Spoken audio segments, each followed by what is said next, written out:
सबसे पहले तो यहाँ पर आए भीम आर्मी के राष्ट्रीय अध्यक्ष विनय रतन जी, भाई चंद्रशेखर आजाद के सिपाही यहाँ पर पहुंचे हैं, भीम आर्मी के तमाम कार्यकर्ता और नरवाड़ा जींद यहाँ पर पधारने पर सभी का हार्दिक स्वागत है। तो ये यहाँ पर संगत को इकट्ठा करना और हमारे नेताओं का पहुंचना ये मायने रखता है कि किस प्रकार से, ताकि हम बता सकेंगी और हमें दिख सके, नेताओं को दिख सके कि हमारा समाज किस प्रकार गरीबी के अंदर जी रहा है, हमारे बच्चों का किस प्रकार से स्कूलों के अंदर शोषण होता है, स्कूलों को बंद किया जाता है, किस प्रकार से हमारे बच्चों के हक अधिकारों को छीना जाता है। साथियों, अब ऐसा कुछ भी नहीं होगा। अब आपके सामने ऐसे नेता आ चुके हैं जो आपको सब हक अधिकार दिलाने का काम करेंगे। आपने क्या करना है, कंधे से कंधा मिलाकर साथ देना है। तो जिस प्रकार से आपकी हर आवाज को भाई चंद्रशेखर आजाद संसद के अंदर दहाड़ दहाड़ कर बोलते हैं, संसद के अंदर 131 सांसद हर अत्याचार के ऊपर चुप रहते हैं, आपके स्कूलों को बंद किया गया उनके ऊपर चुप रहते हैं, कोई भी आवाज उठाने वाला नहीं है। आपके महापुरुषों की विचारधारा को दबाया गया, आपके महापुरुषों की विचारधारा को किस प्रकार से मिटाया जाता है, आपके महापुरुषों के विचारों को बदला जाता है आज के इतिहास के अंदर। तो उन्हीं को आगे बढ़ाने के लिए हमारे साथ भीम आर्मी की टीम लगातार काम कर रही है, दिन रात। आप कहीं पर भी देखोगे भारत के कोने कोने के अंदर भीम आर्मी के सिपाही आपको मिलेंगे, बाबा साहब भीमराव अंबेडकर के सैनिक आपको मिलेंगे। तो आपको जगाने के लिए यहाँ पर ये कार्यक्रम रखा गया है और हम कुछ ज्यादा नहीं बोलते हुए हमारे जो सम्माननीय विनय रतन जी को हम सुनने आए हैं तो उन्हीं को हम सुनेंगे। और आप सभी साथियों को क्रांतिकारी जय भीम, नमो बुद्धाय। अब क्योंकि सही बात बताऊंगा तो कड़वी लगेगी, और कड़वी लगे तो हो सकता है चुभे भी, हो सकता है 2 लोग मुझे यहाँ से जाने के बाद गाली देने लगे। एक आदमी ही खड़ा हो कहना भाई तू कौन है बात करने वाला, तो मुझे इस बात से कोई फर्क नहीं पड़ता, क्योंकि मैं जानता हूँ कि अगर आज हम ना सुधरे तो आने वाला समय वही समय आने वाला है कि कुछ लोग हमारा बहिष्कार कर देते हैं और यहाँ की नेता सरकारें चुप रहती है। धूप बोरी हो तो बुजुर्गों को छांव में बिठाओ, महिलाओं को छांव में बिठाओ, जितने युवा साथी हैं सब धूप में बैठ जाओ, ठीक है। भाई हम किसान मजदूर के बच्चे हैं, धूप हमारा क्या बिगाड़ सकती है, कुछ नहीं। चलिए, धन्यवाद सबसे पहले आपका। पहला धन्यवाद यहाँ के आयोजक कमेटी का, जिन्होंने इतना भव्य कार्यक्रम कराया और इस भरी गर्मी में भी इस कार्यक्रम को सुसज्जित किया। गुरुजी का धन्यवाद, जिन्होंने संत शिरोमणि सद्गुरु रविदास जी महाराज की वाणियां आपको सुनाई होंगी, उनके जीवन चरित्र आपको बताया होगा। मेरे साथ आए हमारे क्रांतिकारी सूरवीर प्रदेश अध्यक्ष कमल बराड़ा जी, वह हमारी पूरी प्रदेश की कमेटी, बहुत सीनियर लोगों की कमेटी है इस बार हमारी प्रदेश की। कोई बैंक से रिटायर है, कोई पुलिस के उच्च पद से रिटायर है, कोई लोको पायलट है, हमारे साथी लोको पायलट बता रहे थे भी, उससे रिटायर है। तो आप सबका भी बहुत बहुत धन्यवाद, आभार कि आपने बहुत सारे राजनीतिक दलों को छोड़ करके भीम आर्मी का दामन थामने का निर्णय लिया, आजाद समाज पार्टी का दामन थामने का निर्णय लिया। मैं इसलिए आपका बारंबार शुक्रिया अदा करता हूं। अब मैं अपनी बात शुरू करूं। बात शुरू करने से पहले बहुजन समाज में जन्मे सभी संतों, गुरुओं, महापुरुषों को नमन वंदन करता हूं। नमन वंदन इसलिए कि अब से 600 साल पहले संत रैदास जी ने कहा कि ब्राह्मण न पूजिए जो हो गुणहीन, चरण पूजे चंडाल के जो हो गुण प्रवीण। यानी कि एक हमारे संत ने ये कहा कि उस व्यक्ति को पूजना ही व्यर्थ है जिसमें गुण ना हो, उसको पूज लो जिसमें गुण हो, वो चाहे जाति से श्रेष्ठ हो या ना हो। उसी के समकालिक संत कबीर ने कहा कि कंकर पूजे हरि मिले तो मैं पूजू पहाड़, कि कंकर पूजे हरि मिले तो मैं पूजू पहाड़, इससे अच्छी तो चक्की पीस पीस खाए संसार। साफ साफ कह रहे हैं कि पत्थर की पूजा करने से अगर भगवान मिल सकते होते तो मैं पहाड़ पूजने के लिए तैयार हूं, लेकिन पहाड़ पूजने से भगवान नहीं मिलेंगे। इससे अच्छी तो चक्की है जो कम से कम पीस के आपको राशन तो दे रही है, रोटी तो खिला पा रही है। मेरी हिंदी समझ आ रही है पीछे तक सबको? ठीक। इधर माँ बहनों को समझ आ रही है जो मैं बोल रहा हूँ? नहीं समझ आ रहा तो मैं फिर धीरे धीरे बोलूंगा। ठीक। उसी के समकालिक गुरु नानक देव जी हुए, गुरु घासीदास जी हुए, मतलब ऐसे तमाम संतों की बहुत लंबी लाइन है जिन्होंने यहाँ बहुजन आंदोलन के लिए काम किया। बहुजन आंदोलन क्या, यहाँ के अछूतों के लिए काम किया, यहाँ की महिलाओं के लिए काम किया। वरना एक समय ऐसा था कि आज जितने गर्व से मैं आपको कह रहा हूँ कि लाइन लगाकर बैठो, यहाँ मेरी माएँ बहनें सब मुंह खोल कर बैठी है, यहाँ मेरे भाई पूरे अच्छे अच्छे कपड़े पहनकर इस बड़े टेंट में बैठे हैं। एक समय वो था कि लोग हमारी परछाई से पीछे चलते थे। अगर हमारी परछाई पड़ गई तो कहते थे कि हम उसको हो गए। आज भी कुछ लोगों के दिमाग में भ्रम है जिंदगी के अंदर, क्यों कुछ हमारे लोगों को बहिष्कार कर दे रहे हैं, लाइट नहीं लगने दे रहे, पानी नहीं लगने दे रहे। ठीक, इलाज की जरूरत है, उनको बीमार है, उन्हें कहो जाकर बीमार में इलाज को उतराई तो 2 घंटे में इलाज कर देगी, वैसे ही मान जाओ। तो बहुजन समाज में जन्मे सभी संतों, गुरुओं, महापुरुषों को नमन वंदन करता हूँ। यहाँ बैठी आवाम का भी शुक्रिया अदा करता हूँ, यहाँ बैठे तमाम साथियों का शुक्रिया अदा करता हूँ। आज यहाँ हूँ हरियाणा के अंदर। समय समय पर हरियाणा ने अनेक महापुरुषों को जन्म दिया। सर छोटू राम यहीं के थे, दाऊ देवीलाल यहीं के थे। ऐसी तमाम लिस्ट है, बहुत लंबी लिस्ट है जिन्होंने बहुजन आंदोलन को सींचने का काम किया। लेकिन बड़ा सवाल एक है, इतने महापुरुष होने के बावजूद, इतनी बड़ी आबादी होने के बावजूद क्या हम लोगों के जीवन में कोई सुधार हो पाया है? क्या हमारी गति आगे की ओर बढ़ पाई है?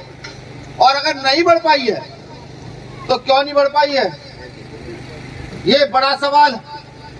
आज इस देश के अंदर जहां नेता कितना भी बड़ा क्यों ना हो, उसके यहाँ कोई घटना घट जाती है तो सरकार उसके पक्ष में उतर जाती है। जैसे आप ही के यहाँ के कृषि मंत्री है, मैंने सुना उनके स्कूल में ही मनीषा नाम की बेटी का रेप हुआ, फिर हत्या हुई और फिर तेजाब उसके मुंह पर डाल दिया गया भिवानी के अंदर। ठीक, क्या किसी ने उनका इस्तीफा मांगा कि तुम्हारे कॉलेज में ये हो गया, तुम इस्तीफा दो? है इस प्रदेश में किसी नेता की इतनी हैसियत कि इस्तीफा मांग सके? नहीं मांगता। आज आपके प्रदेशों में, आपके गांव में स्कूलों को बंद किया जा रहा है। क्या कोई नेता आपको दिखता है ऐसा जो विधानसभा में खड़ा होकर ये कहे कि ये स्कूल जो बंद हो रही है गलत है? क्या कोई नेता लोकसभा में ऐसा दिख रहा है आपको कि जो स्कूल बंद हो रही है गलत है? जो ये बच्चे जो बैठे हुए हैं कहाँ पढ़ने जाएंगे? कि आपके पास 2,000, 5,000, 10,000 रुपए फीस है इनको पढ़ाने के लिए? मुझे तो नहीं लगता, क्योंकि मेरे बच्चे भी जिस स्कूल में जाते हैं, मेरी पत्नी ने जबरदस्ती मेरे बच्चों को एडमिशन करा दिया एक अच्छे स्कूल में जहाँ फीस 7-8 हजार रुपए थी। एक साल मैंने कैसे गुजारा है, कभी अपने भाई से पैसे उधार ले, कभी माँ को भाई पैसे दे दे, कभी चाचा के लड़के को बोल भाई फीस देनी इन बच्चों की। एक साल के बाद मैंने कहा ना मैं नहीं पढ़ाने का, इन्हें 1,500 वाले भेज दे, पढ़ना हो तो वहीं पढ़ेंगे। फिर उनका नाम कटवा के उन्हें 1,500 वाले भेजा। अब सोचो, जिस प्रदेश से प्राइमरी स्कूलों को बंद किया जा रहा हो उस प्रदेश के बच्चों की स्थिति क्या होगी, और प्राइमरी स्कूलों का असर किस पे पड़ेगा, ये बड़ा सवाल है। समझिए, प्राइमरी स्कूलों में जो बच्चे पढ़ते हैं उनको जो टीचर पढ़ाते हैं वो बाकायदा अच्छी डिग्री करके आते हैं, वो पढ़ाने की डिग्री करके आते हैं, वो यही सीख आते हैं कि बच्चों को पढ़ाना कैसे है।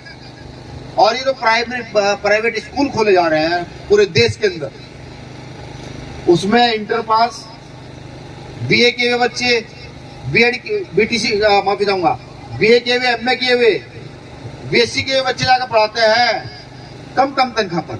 अब आप सोचो ना, बच्चे आपके कौन से स्कूल में पढ़ पाएंगे? उसमें पढ़ पाएंगे जहाँ कम पढ़े लिखे लोग पढ़ा रहे हैं, या उसमें पढ़ पाएंगे जहाँ अच्छे पढ़े लिखे लोग पढ़ा रहे हैं? ये सवाल मेरा आपसे है, इस सवाल को अपने अंदर डालो और सोचो कि अगर इस देश से प्राइमरी स्कूल बंद हुए तो हमारे बच्चों की स्थिति क्या होगी। जो आज हमारे बच्चे पढ़ करके पुलिस में नौकरी करने लगते हैं आरक्षण के बल पर, और कुछ नहीं, सफाई कर्मचारी बन जाते हैं, बाबू बन जाते हैं, छोटी मोटी नौकरियां पा लेते हैं, इनका भी पेट में दर्द इस सरकार को होने लगा कि दलितों के, पिछड़ों के, अल्पसंख्यकों के बच्चे क्यों पढ़ करके आगे की ओर बढ़ रहे हैं, इसलिए वो आपके स्कूल बंद कर रहे हैं। यही हाल यहाँ की उसका है, चिकित्सा का, कि अगर आपके बच्चे को डेंगू का बुखार हो जाए ना तो 50,000 से कम उसका इलाज होगा नहीं। अगर आपकी जेब में 50,000 रुपए है तो आप प्राइवेट हॉस्पिटल में ले जाएंगे, प्राइवेट हॉस्पिटल में ले जा करके उसका इलाज होगा, 50,000 जब खर्च हो जाएंगे तब उसका डेंगू का बुखार उतरेगा। ये मैं नहीं कहता। आपके बच्चों को बीमार हुआ, आपके पिता बीमार हुए, आप लोग बीमार हो गए, तो एक दिन का बिल बैठता है 10,000 15,000 रुपए प्राइवेट हॉस्पिटल। बैठता नहीं बैठता? सोचिए कि जो चीजें जिस देश में फ्री होनी चाहिए, शिक्षा देश में फ्री होनी चाहिए, बिल्कुल फ्री, अमीर गरीब सब एक जैसे, मेरा बच्चा, आपका बच्चा, डीएम का बच्चा, यहाँ के मुख्यमंत्री का बच्चा एक स्कूल में पढ़ रहे, प्राइमरी में ही सारे बच्चे प्राइमरी में पढ़ रहे। ऐसा इलाज का भी होना चाहिए कि सबका इलाज, अगर सरकारी हॉस्पिटल है तो सरकारी हॉस्पिटलों में सबका इलाज हो।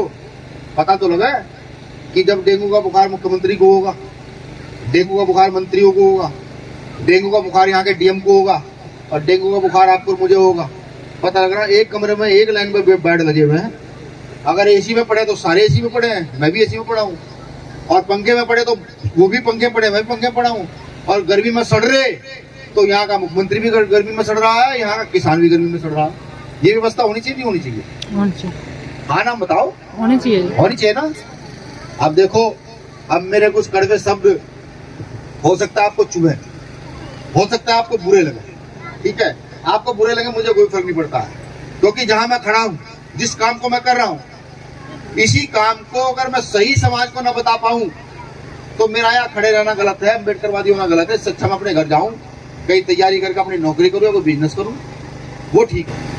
अब क्योंकि सही बात बताऊंगा तो कड़वी लगेगी, और कड़वी लगे तो हो सकता है चुभे भी, हो सकता है दो लोग मुझे यहाँ से जाने के बाद गाली देने लगे, एक आदमी ही खड़ा हो कहना भाई तू कौन है बात करने वाला, तो मुझे इस बात से कोई फर्क नहीं पड़ता, क्योंकि मैं जानता हूँ कि अगर आज हम ना सुधरे तो आने वाला समय वही समय आने वाला है कि कुछ लोग हमारा बहिष्कार कर देते हैं और यहाँ की नेता सरकारें चुप रहती है। नाक में नकेल डालने का भी काम हम लोग नहीं कर सकते। कुछ लोग यहाँ लड़कियों से बलात्कार कर देते हैं और हम आवाज तक नहीं उठा सकते, हम इतने नाकारा हो गए।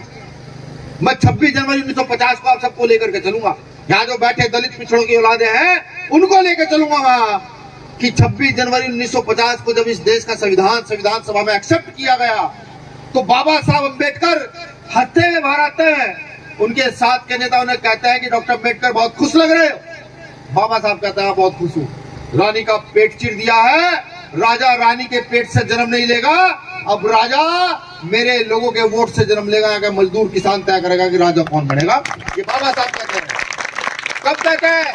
26 जनवरी 1950 को। किस लिए कहते हैं ये भी आपको बताऊंगा। वो इसलिए कहते हैं कि वो संविधान में प्रावधान कर गए कि चाहे राष्ट्रपति हो, चाहे मजदूर हो, चाहे किसान हो, चाहे महिला हो, पुरुष हो, चाहे बुजुर्ग हो, जवान हो, सबके वोट की कीमत एक है, कि अगर आप अपना वोट किसी को दोगे तो एक ही वोट काउंट यहाँ के मुख्यमंत्री का होगा, प्रधानमंत्री का होगा, एक ही वोट काउंट आपका होगा और मेरा होगा। और लोकतंत्र की खूबसूरती है कि जिसकी जितनी संख्या भारी उसकी उतनी हिस्सेदारी। क्या आपको अपनी जनसंख्या के आधार पर हिस्सेदारी मिल पाई है? क्या आपके घर में अच्छी बिल्डिंग खड़ी है? आपके घर के बाहर एक गाड़ी खड़ी है? क्या आपको आज अगर आप नहीं कमाओगे तो आपको ये सिदक है, आप सो जाओगे रात को कि नहीं अगर मैं आज दिहाड़ी नहीं लाऊंगा तो मेरे बच्चों को अगले 2 दिन रोटी मिल जाएगी? इतना सुकून है क्या आपको? और अगर नहीं सुकून है तो मैं पूछता हूं क्यों सुकून नहीं है? जब डॉक्टर अम्बेडकर आपकी समस्याओं का हल देकर के गए हैं, जैसे कमल बराड़ा जी ने कहा कि काशीराम कहते थे जिसका दल नहीं होता उसका बल नहीं होता, और जिसका बल नहीं होता उसकी समस्या का हल नहीं होता। डॉक्टर अम्बेडकर आपकी समस्या का हल लेके गए संविधान में, इस लोकतंत्र के तहत कह गए कि ये मेरे समाज के लोगों इकट्ठे होकर खड़े हो जाना और अपने वोट की ताकत से इस देश के अंदर अपना राजा बना देना। राजा किसका इस देश में? जोर से बताओ किसका राजा है? मनुवादियों का जी। मनुवादियों का। हाँ, अब मैं फिर 26 जनवरी 1950 में लेके चलूंगा, जब वो बाबा साहब अम्बेडकर ने ये कहा कि अब रानी का पेट चिर दिया राजा, मैं अपने राजा जो है मेरे लोग अपने वोट से बनाएंगे, तो सामने वाले नेता हंसते हैं और हंसकर एक बात कहता है डॉक्टर अम्बेडकर अधिकार तो दे चले हो, इनमें ताकत कहां से पैदा करोगे, जुनून कहां से पैदा करोगे? हम इन लोगों को डराएंगे, धमकाएंगे काम नहीं चला तो इनको हम खरीदेंगे, लेकिन इस देश का राजा अपना बनाएंगे, परदेशों में राजा अपना बनाएंगे। उन्होंने ठीक ऐसा ही किया, हम लोगों को डराया, धमकाया, मुकदमे लगाए, काम नहीं चला तो हम लोगों को खरीदा और इस देश में उन्होंने राजा बनाया, आपके प्रदेश में उन्होंने राजा अपना बना दिया। सोचिए, डॉक्टर अम्बेडकर जो 26 जनवरी 1950 को कह के जा रहे हैं, उसके विरोध में जो कहा जा रहा है, आज भी वो लोग उस लाइन पर चल रहे हैं, राजा अपना बना रहे हैं। और हम इस देश के बहुसंख्यक लोग, किसानी मजदूरी करने वाले लोग, हमारी तक इकट्ठा होकर अपना राजा बनाने का प्रण नहीं ले पाए। जानते इसका कारण क्या है? ये क्यों हो रहा है? क्योंकि अभी आपको शक्ति का नहीं पता, अभी आपको ताकत का नहीं पता, आपको ये नहीं पता कि राजा आपका होगा तो क्या क्या हो सकता है। अगर राजा आपका हो जाए, मान के चलिए कि इस प्रदेश का मुख्यमंत्री आपका हो, डॉक्टर अम्बेडकर को मानने वाला हो, शिक्षा मंत्री आपका हो, डॉक्टर अम्बेडकर को मानने वाला हो, और एक पेज पर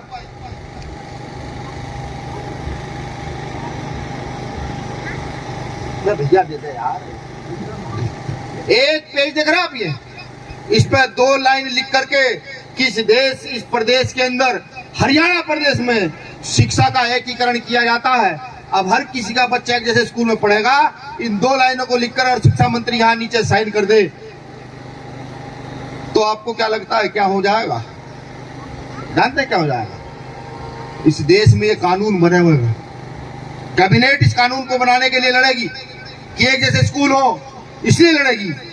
और इस देश प्रदेश में आपके बच्चों को समान शिक्षा का अधिकार मिल जाएगा, सबके साथ पढ़ने का अधिकार मिल जाएगा। पता कैसे? जब ये अधिकार मिलेगा, आप जानते हैं क्या हो सकता है? आज इनके बच्चे बड़े स्कूल में पढ़ रहे हैं जिसकी फीस 20,000, 30,000, 50,000 है। उनका बच्चा जैसे स्कूल में जाता है, जाते फर इंग्लिश बोलने सीखता है।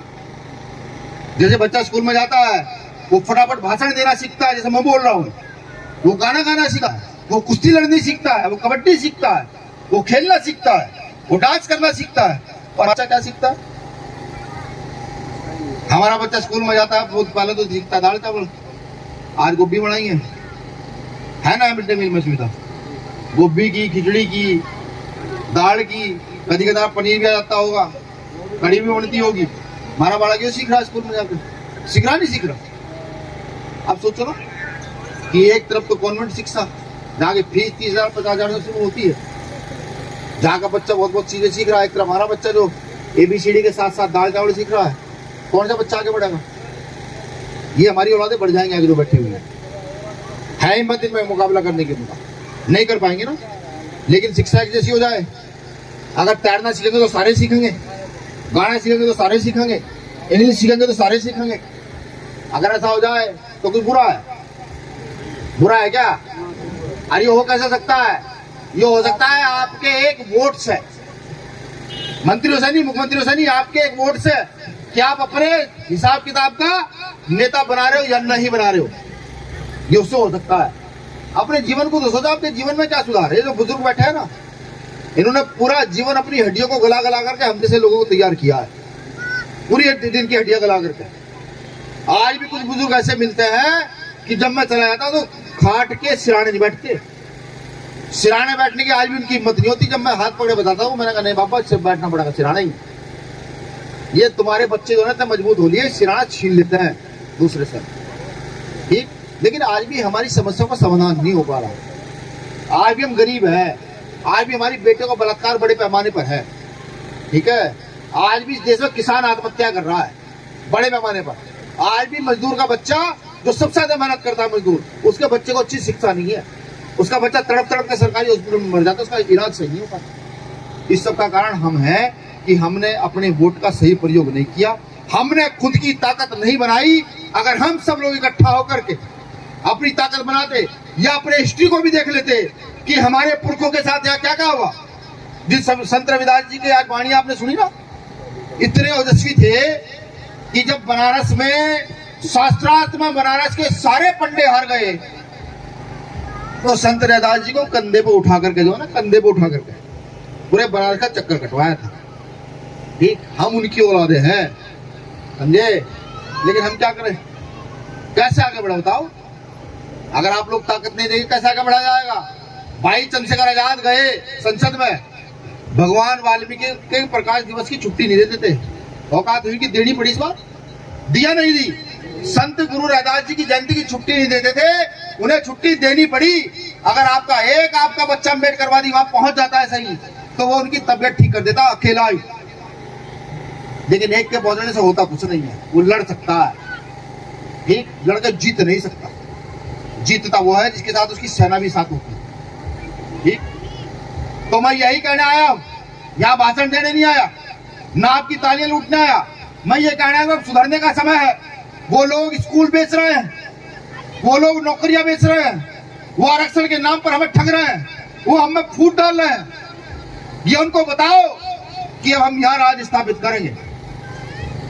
एक कहावत हरियाणा की अपना होगा अपनी मरोड़ पियो पियो नहीं दो फोड़, ये हरियाणा की कहावत है कि अगर अपना होगा होगा तो अपनी तय है, पियेंगे पियेंगे, मर्जी हमारी।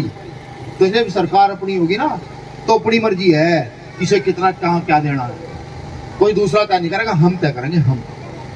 इसलिए मेरे भाइयों, मेरे परिवार के लोगों, इस व्यवस्था को समझो। जो लोग आज हमें ये कहते हैं कि नहीं इस देश में दलितों को, पिछड़ों को सामाजिक आंदोलन चलाने चाहिए, मैं उनसे ये भी कहता हूँ, इस देश का दलित पिछड़ा बेवकूफ है क्या? इस देश का ईसाई मुसलमान बेवकूफ है क्या? इस देश का बौद्ध बेवकूफ है क्या, जो सिर्फ सामाजिक आंदोलन चलाएगा?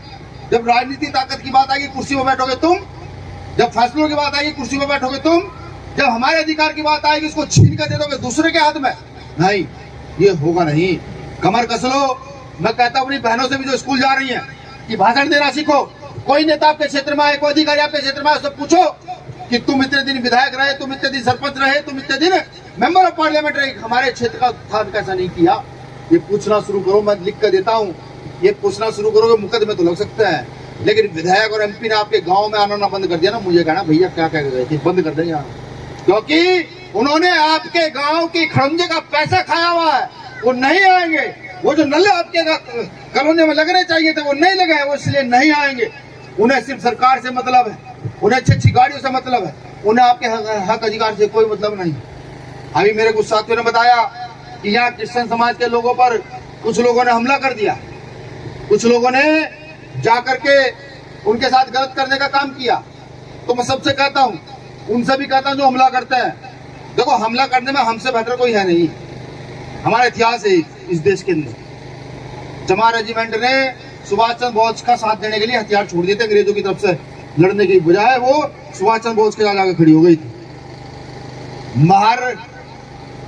महार भीमा कोरेगांव में 500 महारों ने 2800 बेस्ती कर दी थी। ऐसे बहुत सारे इतिहास हैं। जिस समाज में हम लोग जन्मे है ना, हमारे बहुत सारे जाति उसके इतिहास है बहुत बड़े बड़े। तो इस मामले में झगड़े कांटे में हमसे आके कोई नहीं है, क्योंकि हमारा क्या है भाई, जब लड़ने के लिए जाते सोच कर जाते मरेंगे ही, क्यों ये सोच के जाते हो ना, तो हमें तो डर नहीं है। लेकिन डॉक्टर अम्बेडकर ने एक किताब दे दी जिसका नाम भारतीय संविधान है, उसमें बड़ी ताकत है। जब आपके हक अधिकार को छीनने आए, आपको ये कहे कि आप डॉक्टर अम्बेडकर को नहीं मानोगे, आप ईसा मसीह को नहीं मानोगे, आप अल्लाह भगवान को नहीं मानोगे, आप अपने महापुरुषों को नहीं मानोगे, तो उसे बताना कि संविधान के मौलिक अधिकारों में है क्या धार्मिक स्वतंत्रता, कि हम चाहे जिस मर्जी धर्म को माने, तुम होते कौन हो मेरे, ये उनको बताने का काम करो। बोलने का समय आ गया, अब नहीं बोलो कब बोलोगे? जब आपको कहे कि बहुत बोलने लगे हो, कोई अधिकारी कहे कि बात ज्यादा करते हो, भाषण देने लगे हो, तो उसको बताना बाबा साहब अम्बेडकर संविधान में आर्टिकल 19 दे के गए। तुम जैसे लोगों की नसबंदी करने के लिए कि माइक पकड़ पकड़ के चिल्ला चिल्ला के बताया कि हमारे साथ ये गलत हो रहा।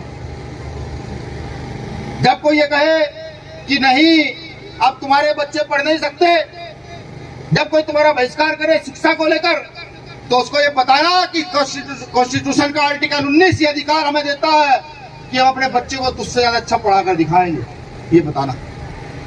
इन बातों को आत्मसात करो। भीम आर्मी का कंधा मजबूत करो, भीम आर्मी का डंडा और झंडा मजबूत करो। नेताओं को बहुत जिता के भेज लिया, बहुत नेताओं के पीछे लग लिए, वो कुछ नहीं देते। इनके पीछे लगे हम बैठे हुए रात दिन धूम में लड़ते हैं, आप लोगों के लिए मरते हैं। इन लोगों का सहयोग करो। मैं लिख कर देता हूँ, अगर एक भी विधायक आपने संगठन का जिताकर भेज दिया ना, एक भी 100 की बात नहीं करता, एक विधायक जिताकर भेज दिया, ये तो मैं पता नहीं किले उतलेगा नहीं उतलेगा, लेकिन हाँ वो विधानसभा नहीं चलने देगा जब तक अपनी बात नहीं मनवाए, ये पता है। लेकिन ये काम करेगा कौन, ये बड़ा सवाल है। भाई मैं तो यहाँ आया हूँ आज, बोल के चला जाऊंगा, कल क्या पता केरल में हूँ, कर्नाटक में हूँ, कहाँ हूँ, क्या पता कितने साल बाद यहाँ आने का मौका मिला, पहली बार आया हूँ। ये बड़ा सवाल है कि इस काम को करेगा कौन। देखो जिनसे लड़ाई है उनके पास है ट्रक भर भर के पैसे, क्या उनके पास ट्रक भर भर के पैसे, वो चाहे 1000 मजदूर लगा ले चाहे 2000 मजदूर लगा ले इस काम को करने के लिए, प्रचार के लिए। अब हम कहाँ से लाएं भाई, हमारे बाप दादाओं ने मेहनत दी,